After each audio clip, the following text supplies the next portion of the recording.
Bonjour et bienvenue à une nouvelle capsule éthérique de Montréal Hanté. Je suis votre hôte, Dr Mab, et aujourd'hui nous vous parlerons du cimetière Notre-Dame-des-Neiges et d'un de ses nombreux fantômes.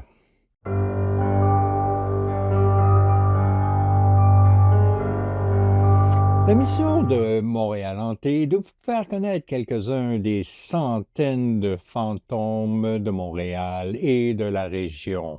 Pour en savoir plus sur cette organisation fondée par l'historien Donovan King, je vous encourage à suivre le lien dans la description. Je vous encourage également à participer à certaines de leurs activités.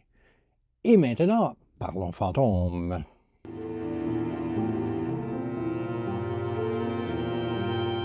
Le cimetière catholique Notre-Dame-des-Neiges est le plus grand lieu de sépulture au Canada, contenant les restes de plus d'1 million de personnes. Situé au sommet du Mont-Royal, il s'étend sur 343 acres de jardins paysagers, avec plus de 65 000 monuments et 71 caveaux familiaux. Mais ce qui nous fascine vraiment à propos de cet immense cimetière, c'est bien sûr sa réputation d'être hanté. Non seulement ce vaste cimetière est réputé hanté, mais ces dernières années, il a été également le théâtre de toutes sortes de profanations et d'autres activités troublantes. Des marmottes ont déterré de nombreux ossements, planches de cercueil et dentiers. Les arbres et les branches se sont effondrés sur les tombes lors d'une tempête de verglas. Autrefois le plus pittoresque cimetière du Canada, aujourd'hui Notre-Dame-des-Neiges souffre d'un manque d'entretien, d'arbres brisés et d'ossements éparpillés. Global News a d'ailleurs décrit cet immense cimetière comme un cauchemar montréalais.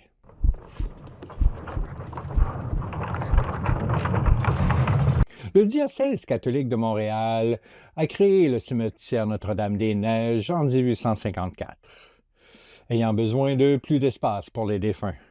À cette époque, plusieurs vagues de choléra avaient ravagé la ville, et le cimetière de Saint-Antoine était plein à craquer, débordant de corps, dont plusieurs dans des fosses communes. Pour remédier à cette surpopulation, le diocèse a ouvert Notre-Dame-des-Neiges au sommet du Mont-Royal. Établi sur un terrain acheté au docteur Pierre Beaubien, il a été conçu par l'architecte paysagiste Henri-Maurice Perrault comme un cimetière-jardin de style français. Perrault avait étudié les cimetières ruraux de Boston et de New York et a voulu reproduire son modèle à Montréal. La première inhumation a eu lieu le 29 mai 1855. Une femme nommée Jeanne Gilroy McCready, décédée à l'âge de 35 ans, a été enterrée dans ce paysage bucolique. Elle était l'épouse d'un conseiller municipal. Au fil des ans, plusieurs figures célèbres ont été inhumées au cimetière. Politiciens, soldats et gens d'affaires de tout acabit. Parmi les personnalités locales, on retrouve la légende du hockey Maurice Rocket Richard, le comédien Gratien Génilina, Pierre Falardeau, notre cinéaste et polémiste national, et bien sûr, le poète tourmenté Émile Néligan. Cependant, en général, la plupart des défunts sont simplement des Montréalais ordinaires enterrés dans les lots familiaux ou des caveaux. D'autres, moins fortunés, ont été inhumés dans les fosses communes, parmi eux de nombreux orphelins. Les victimes de dissection anatomique ont été enterrées séparément, leurs restes placés dans des parcelles anonymes perdues dans un champ désolé. Un autre fait malheureux, selon le diocèse, les concessions funéraires sont accordées pour une période fixe ne dépassant pas 100 ans. L'abandon du cimetière entraîne l'annulation de la concession sans indemnité par aucune des parties. En d'autres termes, après 100 ans, les lots funéraires sont recyclés si les descendants des défunts ne paient pas les frais nécessaires. Et bien sûr, la partie que vous entendiez tous, il y a de nombreux récits selon lesquels le cimetière Notre-Dame-des-Neiges serait hanté.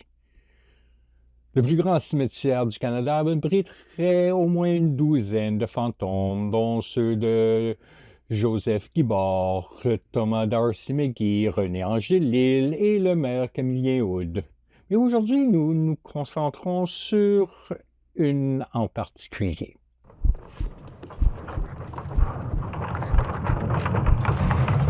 On dit que l'esprit de Sarah Ellen Page King, connu sous le nom de Sadie, erre toujours près de sa tombe. Des témoins ont rapporté entendre les sons étranges d'une femme et d'un nourrisson en pleurs, leurs cris emplis de tristesse. Rejetée de son vivant comme après la mort par sa propre famille, l'histoire de Sadie illustre les injustices subies par les femmes au début du 20e siècle. Mariée à Richard Willis King, un alcoolique, elle a eu 3 enfants, Mary, Donald et George. Malheureusement, George est décédé à seulement 6 mois et a été enterré loin du lot familial, sous une petite pierre tombale. Pour une raison inconnue, Sadie a été envoyée promptement à l'asile Saint-Jean-de-Dieu.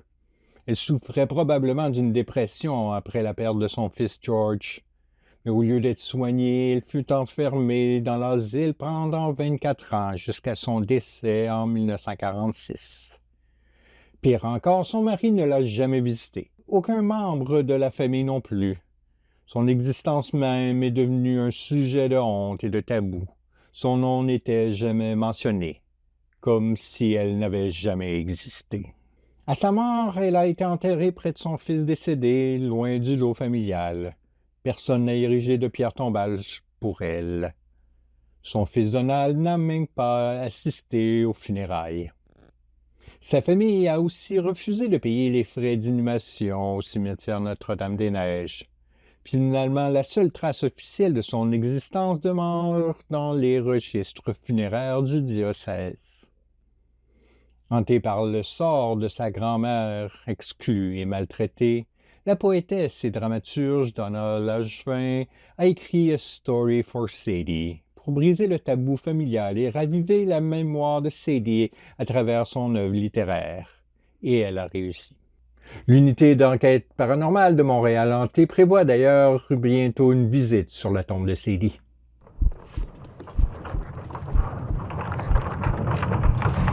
Pendant une grande partie de 2023, le cimetière Notre-Dame-des-Neiges a été abandonné au temps et aux éléments. Une grève du zèle a laissé les grilles fermées, les sépultures sans entretien et des centaines de corps entreposés à froid en attendant d'être inhumés. Sans entretien, la nature a repris ses droits. Une tempête de verglas fait tomber des arbres et des branches sur les pierres tombales et les caveaux. Les marmottes, un problème de longue date, ont continué à creuser sans être dérangées, déterrant parfois des fragments de cercueils et des restes humains.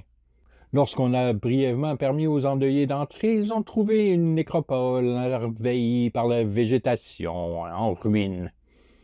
La grève a finalement pris fin en juillet 2023, mais il a fallu des mois pour réparer les dégâts.